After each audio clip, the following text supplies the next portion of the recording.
Hi my dear competitive aspirants, welcome to Jayadev polity academy. ఈరోజు మనము కేంద్ర రాష్ట్ర సంబంధాల కోసము డిస్కస్ చేద్దాం. Centre state relations.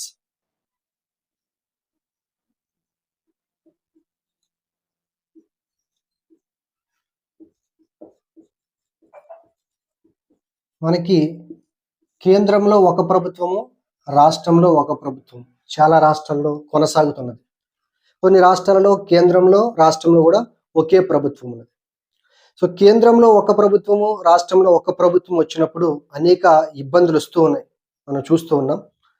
గతంలో మనకి 1967 వరకు కూడా కేంద్ర రాష్ట్రాలలో ఒకే ప్రభుత్వాలు కొనసాగుతూ ఉన్నాయి కాబట్టి అప్పుడు ఎప్పుడూ కూడా ఎటువంటి ఇబ్బందులు లేవు. కానీ తర్వాత కేంద్రానికి రాష్ట్రానికి మధ్య కొన్ని ఘర్షణాకరమైనటువంటి వాతావరణ పరిస్థితులు ఉండడం వల్ల సెంటర్ స్టేట్ రిలేషన్స్ అనేటువంటి టాపిక్ ఈరోజు చాలా ఇంపార్టెంట్ టాపిక్. సో మనకి కరెంట్ అఫైర్స్లో కానీ అదేవిధంగా పాలిటీలో కానీ సో ఈ సెంటర్ స్టేట్ రిలేషన్స్ నుంచి మనకి ఎక్కువగా ప్రస్తుత పరిస్థితులను బట్టి క్వశ్చన్స్ రావడం జరుగుతుంది. సో మనకి కేంద్ర రాష్ట్ర సంబంధాలలో మనకి మొదటిగా పాలనా సంస్కరణ కమిషన్ కోసం చెప్పుకోవాలి. పాలనా సంస్కరణల కమిషన్.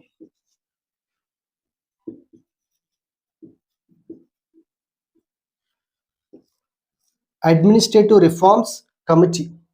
సో ఈ కమిటీని మనకి 1966లో మొరార్జీ దేశాయ్ అధ్యక్షతని ఏర్పాటు చేశారు.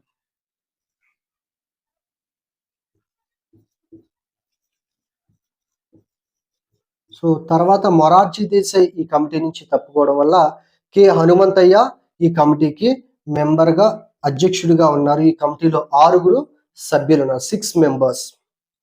సో ఈ పాలనా సంస్కరణ కమిటీలో ఒక సబ్ కమిటీని ఏర్పాటు చేశారు.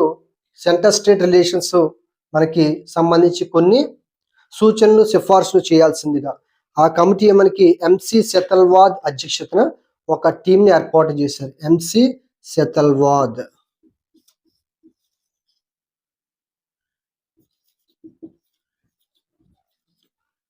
ఎంసి సెతల్వాద్ అధ్యక్షతన ఒక టీంని ఏర్పాటు చేశారు. ఈ ఎంసి సెతల్వాద్ 1969లో కేంద్ర ప్రభుత్వానికి తమ రిపోర్ట్ను అందజేయడం జరిగింది. ఈ టీం వీళ్ళు ఏం చెప్పారంటే మనకి మొదటిగా ఆర్టికల్ 263 ప్రకారము ఇంటర్ స్టేట్ కౌన్సిల్ను అంతర్రాష్ట్ర మండలిని ఏర్పాటు చేయమని సిఫార్సు చేశారు. అంతర్రాష్ట్ర మండలి. సో మనకి రీసెంట్గా ఏపీపీఎస్సీ ఎగ్జామ్లో అడిగినటువంటి క్వశ్చన్ ఏంటంటే ఇంటర్ స్టేట్ కౌన్సిల్ని ఏర్పాటు చేయమని మొదటి సిఫార్సు చేసినటువంటి కమిటీ ఏమిటి? MC Setalvad committee. సో అంతర్రాష్ట్ర మండలిని ఏర్పాటు చేయమని ఈ కమిటీ సిఫార్సులు చేయడం జరిగింది. 2, రాష్ట్రాలకు ఎక్కువ అధికారాలు అందజేయాలి. రాష్ట్రాలకు ఎక్కువ అధికారాలు, దట్ మీన్స్ ఎక్కువగా ఫైనాన్స్ కి సంబంధించినటువంటి అంశాలను రాష్ట్రాలకు ఎక్కువగా అధికారం ఇవ్వండి. రాష్ట్రం అనేది కేంద్ర ప్రభుత్వం మీద ఆధారపడకుండా ఉండాలనేది ఎంసి సెతల్వాద్ రికమెండేషన్స్. 3, గవర్నర్ను నియమించేటప్పుడు పరిపాలనలో మనకి ప్రజాసేవలో అనుభవం ఉన్నటువంటి వ్యక్తిని గవర్నర్గా నియమించమని ఎంసి సెతల్వాద్ కమిటీ సిఫార్సు చేసింది. అండ్ 4వది, రాష్ట్రాలకు కేంద్ర బలగాలను పంపేటప్పుడు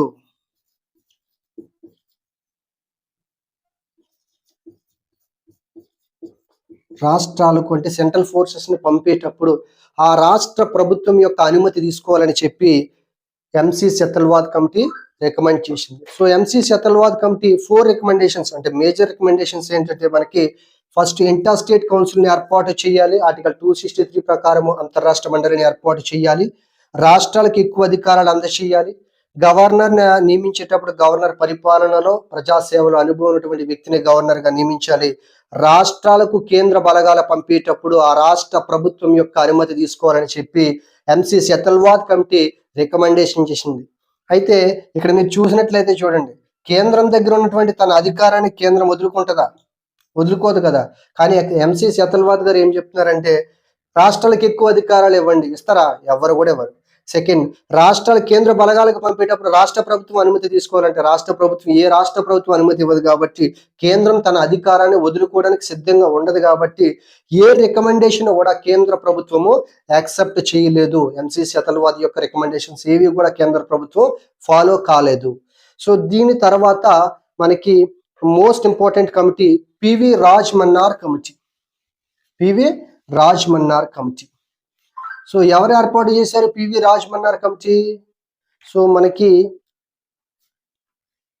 1969లో డిఎంకే ప్రభుత్వము డాక్టర్ పివి రాజ్ మన్నార్ అధ్యక్షతన లక్ష్మణ స్వామి మొదలయార్,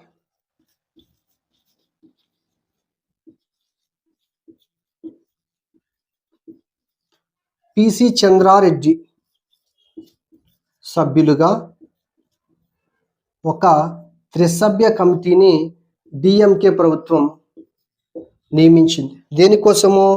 కేంద్ర రాష్ట్ర సంబంధాలను అధ్యయనం చేసి రాష్ట్రాలకు అత్యంత స్వయం ప్రతిపత్తి కల్పించడానికి సిఫార్సులు చేయాల్సిందిగా చెప్పమని మనకి డాక్టర్ పివి రాజ్ మన్నార్ అధ్యక్షతన ఒక కమిటీను ఏర్పాటు చేయడం జరిగింది. సో ఈ కమిటీకి అధ్యక్షులు ఎవరు? పివి రాజ్ మన్నార్. అందుకే ఈ కమిటీని మనం పివి రాజ్ మన్నార్ కమిటీ అంటాం. ఈ కమిటీని మనము పివి రాజ్ మన్నార్ కమిటీ అంటాం. So PV Raj Mannar committee అసలు కేంద్రానికి ఎక్కువ అధికారాలు ఎందుకు ఉన్నాయి, ఏ విధమైనటువంటి రికమెండేషన్స్ ఫాలో అవుతే రాష్ట్రాలకు ఎక్కువ స్వయం ప్రతిపత్తి వస్తుందనేటువంటి అంశాలను పరిశీలన చేసి పివి రాజ్ మన్నార్ కమిటీ కొన్ని రికమెండేషన్స్ చేసింది. మొదటిగా మనకి వాళ్ళు చెప్పినట్లుగా, అంటే ఎంసీసీ అతల్వాద్ గారు చెప్పినట్టుగా ఇంటర్ స్టేట్ కౌన్సిల్ను త్వరగా ఏర్పాటు చేయాలి, అంతర్రాష్ట్ర మండలిని ఏర్పాటు చేయాలి. ఇంటర్ స్టేట్ కౌన్సిల్ను ఏర్పాటు చేయాలి. సో అంతర్రాష్ట్ర మండలిని ఏర్పాటు చేయాలి, ఇంటర్ స్టేట్ కౌన్సిల్ ఏర్పాటు చేయాలి. సెకండ్, ఆర్థిక సంఘాన్ని, అంటే ఆర్టికల్ 280 ప్రకారము భారత రాజ్యాంగంలో ఫైనాన్స్ కమిషన్ ఉంది, ఆర్థిక సంఘము. ఈ యొక్క ఫైనాన్స్ కమిషన్ తాత్కాలిక ప్రాతిపదిక మీద కాకుండా శాశ్వత ప్రాతిపదిక మీద ఉండాలని చెప్పారు. అంటే శాశ్వత సంస్థగా ఇది కొనసాగాలని చెప్పినటువంటి కమిటీ ఏంటంటే మనకి పివి రాజ్ మన్నార్ కమిటీ. నేటికి కూడా మనకి ఆర్థిక సంఘం అనేది తాత్కాలికమే. ఎవ్రీ 5 years రాష్ట్రపతి మనకి ఫైనాన్స్ కమిషన్ ఏర్పాటు చేస్తారు, అది టెంపరీగా ఉంటుంది. నెక్స్ట్ మళ్ళీ 5 years తర్వాత మరొక ఫైనాన్స్ కమిషన్ ఏర్పాటు చేస్తారు. ఏది కూడా మనకి పర్మనెంట్ కాదు అప్పటి నుంచి ఇప్పుడు దాకా. దీన్ని శాశ్వతంగా ఏర్పాటు చేయమని సిఫార్సు చేసినటువంటి కమిటీ ఏంటంటే doctor PV Raj Mannar committee.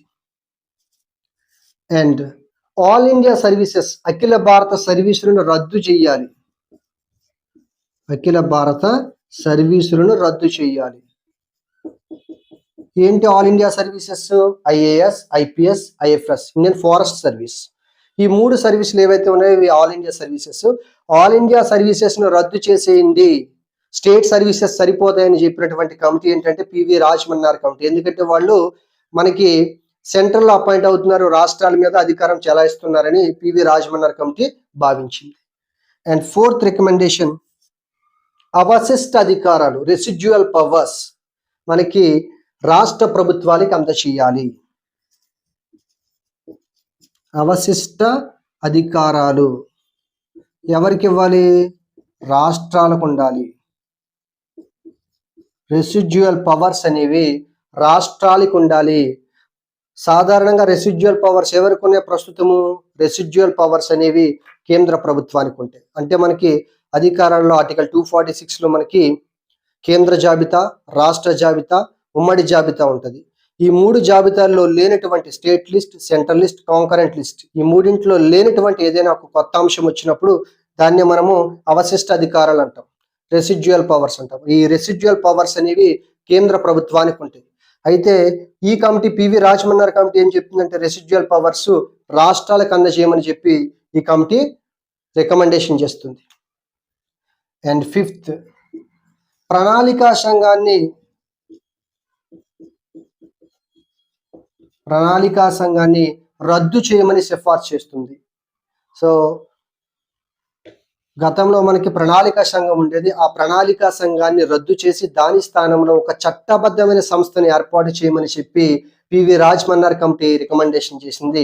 అయితే ప్రణాళికా సంఘాన్ని నరేంద్ర మోడీ గారు రద్దు చేశారు. దాని స్థానంలో నీతి ఆయోగ్ను ప్రస్తుతం ఏర్పాటు చేశారు. అయితే నీతి ఆయోగ్ కూడా ప్రణాళిక సంఘం మాదిరిగానే ఒక చట్టబద్ధమైన సంస్థ కాదు, గుర్తుపెట్టుకోండి. అండ్ నెక్స్ట్, ఎక్కువ అధికారాలు రాష్ట్రాలకు అందచేయాలి. ఎందుకంటే పివి రాజ్మన్నార్ కమిటీ ఏర్పాటు చేసిందే ఒక రాష్ట్ర ప్రభుత్వం, మనకి తమిళనాడు రాష్ట్ర ప్రభుత్వం.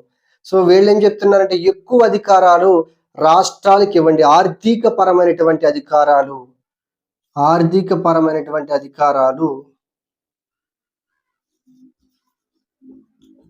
ఎక్కువగా మనకి రాష్ట్రాలకు అందజేయాలి. రాష్ట్రాలు కేంద్ర ప్రభుత్వం మీద డిపెండ్ అవ్వకూడదనేది PV Rajmannar committee recommendations. And the most important recommendation article 356, 357 and 365. ఇవన్నీ కూడా, ఈ ప్రొవిజన్స్ అన్ని కూడా ఎమర్జెన్సీ ప్రొవిజన్స్ అండి. సో రాష్ట్రంలో అత్యవసర పరిస్థితి, రాజ్యాంగ అత్యవసర పరిస్థితి, ప్రెసిడెంట్ రూల్, వీటిని రాజ్యాంగం నుంచి తొలగించాలని సిఫార్సు చేసినటువంటి కమిటీ పివి రాజ్మన్నార్ కమిటీ. ఎందుకు? ఆర్టికల్ 356 రాష్ట్రపతి పాలన కోసం తెలియజేస్తుంది. సో మనకు తెలుసు రాష్ట్రపతి పాలన ఏ కారణాల చేత ప్రస్తుతం భారతదేశంలో విధిస్తున్నారు. గతంలో మనకి భారత రాజ్యాంగ రచన చేసేటప్పుడు డాక్టర్ బాబాసాహెబ్ అంబేద్కర్ గారు ఒక మృతప్రాయమైనటువంటి ఆర్టికల్ ఉండిపోతుంది భారత రాజ్యాంగంలో, అది ఎందుకు పనికిరాదని భావించినటువంటి ఆర్టికల్ ఏంటంటే ఆర్టికల్ 356. కానీ బాగా ఉపయోగించేటువంటి ఆర్టికల్ ప్రస్తుతం ఆర్టికల్ 356. ఆయన ఎందుకు పనికి రాదనుకున్నటువంటి ఆర్టికలే ప్రస్తుతం భారత రాజ్యాంగంలో అందరూ ఎక్కువగా ఉపయోగించేటువంటి ఆర్టికల్ అయిపోయింది. So most dangerous article. So రాష్ట్రపతి పాలనకు సంబంధించినటువంటి ఆర్టికల్స్ ను, ప్రొవిజన్స్ ను భారత రాజ్యాంగం నుంచి తొలగించమని సిఫార్సు చేసినటువంటి కమిటీ పివి రాజ్మన్నార్ కమిటీ.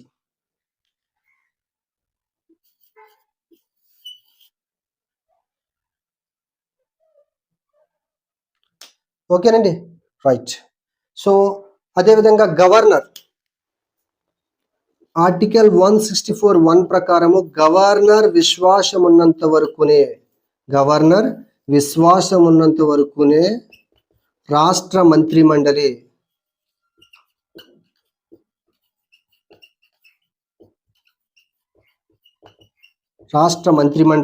అధికారంలో కొనసాగలేనటువంటి ఆర్టికల్ ను కూడా తీసివేయమని సిఫార్సు చేసినటువంటి committee doctor PV Rajmannar committee. ఓకేనండి. ఎందుకు గవర్నర్ విశ్వాసం అంటే ఏంటి అర్థము? చాలాసార్లు సుప్రీంకోర్టు కానీ హైకోర్టు కానీ చెప్పింది ఏంటంటే మనకి గవర్నర్ విశ్వాసం అంటే రాష్ట్ర శాసనసభలో ఆ పార్టీకి బలం, రాష్ట్ర శాసనసభలో ఆ పార్టీకి బలం ఉన్నంత వరకు మీరు రద్దు చేయొద్దని చెప్పినా కూడా కొంతమంది గవర్నర్లు ఆ పని చెయ్యట్లేదు. ప్రజాస్వామ్యాన్ని విలువ ఇవ్వకుండా, ప్రజలు ఇచ్చినటువంటి విలువను, ప్రజలు ఇచ్చినటువంటి అధికారాన్ని కాదని వాళ్ళకి లేని అధికారాన్ని చెలాయిస్తున్నారు. ఇక్కడ గవర్నర్ విశ్వాసం అంటే సభ విశ్వాసం, శాసనసభ విశ్వాసం. శాసనసభలో ఒక పార్టీకి మెజారిటీ ఉన్నంత వరకు రద్దు చేయొద్దని చెప్పి చాలా సందర్భాల్లో కోర్టు తెలియజేయడం జరిగింది. సో ఈ ఆర్టికల్ ని తొలగించాలని చెప్పి, గవర్నర్ విశ్వాసం ఉన్నంత వరకు శాసనసభ కొనసాగాలనేటువంటి విధానాన్ని తొలగించాలని చెప్పి పివి రాజ్మన్నార్ కమిటీ రికమెండేషన్ చేయడం జరిగింది. సో పివి రాజ్మన్నార్ కమిటీ మనకి 1969లో ఏర్పాటు చేస్తే 1971లో ఈ రికమెండేషన్స్ డిఎంకే ప్రభుత్వానికి ఇవ్వడం జరిగింది. So PV Rajmannar committee recommendations కానీ, ఎంసి సెతల్వాద్ రికమెండేషన్స్ కానీ కేంద్ర ప్రభుత్వం ఏమాత్రం పట్టించుకోలేదు, విస్మరించింది పూర్తిగా. ఈ రెండు కమిటీలు ఇచ్చినటువంటి రికమెండేషన్స్ ను కేంద్ర ప్రభుత్వము విస్మరించింది. సో పివి రాజ్మన్నార్ అధ్యక్షతన 1969లో లక్ష్మణస్వామి మొదలియార్, పిసి చంద్రారెడ్డి సభ్యులుగా మనకి ఒక త్రిసభ్య కమిటీని డిఎంకే ప్రభుత్వం ఏర్పాటు చేసింది. ఈ కమిటీ మనకి అంతర్రాష్ట్ర మండలిని ఏర్పాటు చేయాలని, ఆర్థిక సంఘాన్ని శాశ్వత ప్రాతిపదిక మీద ఏర్పాటు చేయాలని, అఖిల భారత సర్వీసులను రద్దు చేయాలని, అవశిష్ట అధికారాలు రాష్ట్రాలకు అందచేయాలని సిఫార్సు చేసింది. దీనితో పాటు ప్రణాళికా సంఘాన్ని రద్దు చేసి దాని స్థానంలో ఒక చట్టబద్ధమైన సంస్థను ఏర్పాటు చేయాలని చెప్పింది. ఆర్థిక అధికారాలు రాష్ట్రాలకు అందజేయాలని సిఫార్సు చేసింది. ఆర్టికల్ 356, 357, 365ను రద్దు చేయాలి రాజ్యాంగం నుంచి అని చెప్పి, తొలగించాలని మనకి సిఫార్సు చేసింది. మనకి గవర్నర్ విశ్వాసం ఉన్నంత వరకు రాష్ట్ర శాసనసభ కొనసాగాలి అనేటువంటి నిబంధన భారత రాజ్యాంగం నుంచి తొలగించాలని పివి రాజమన్నారు కమిటీ రికమెండేట్ చేయడం జరిగింది. సో మరిన్ని